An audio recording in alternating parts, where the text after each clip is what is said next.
का परिचय दिया। परंपरा यह मानती है कि सावित्री की अटूट भक्ति और भगवान यम से उसकी याचना के परिणामस्वरूप उसके पति सत्यवान पुनर्जीवित हो गए थे। विवाहित महिलाएं अपने पति की लंबी उम्र और सुखी वैवाहिक जीवन के लिए आशीर्वाद प्राप्त करने की आशा में इस दिन ब्रह्मा, सावित्री, यम, नारद और सत्यवान की पूजा करती हैं।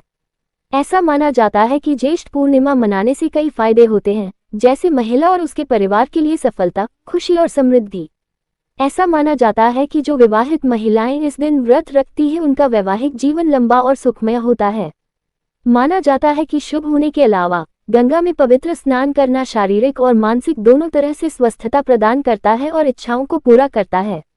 ज्येष्ठ पूर्णिमा एक प्रिय और महत्वपूर्ण त्योहार है क्योंकि महिलाएं अपने परिवार की समृद्धि और खुशी सुनिश्चित करने के प्रयास में ये पूजा करती हैं। ज्येष्ठ मास की पूर्णिमा को वट पूर्णिमा या ज्येष्ठ पूर्णिमा कहा जाता है। इस दिन वट बरगद वृक्ष की पूजा की जाती है और सुहागन स्त्रियां अपने पति की लंबी उम्र के लिए व्रत रखती हैं। इस दिन सावित्री सत्यवान की पवित्र कथा का पाठ करना बहुत शुभ माना जाता है।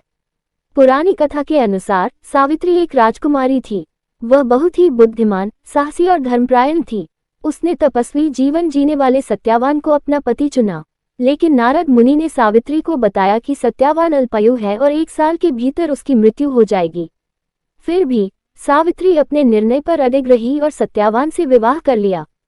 सावित्री ने अपने पति के साथ वन में रहना शुरू किया। जब मृत्यु का दिन आया, सत्यवान लकड़ी काटने के लिए जंगल गया और वहीं गिर पड़ा। यमराज उसकी आत्मा लेने आए, लेकिन सावित्री ने यमराज का पीछा किया और उनसे धर्म की बातें करते हुए उनका दिल जीत लिया।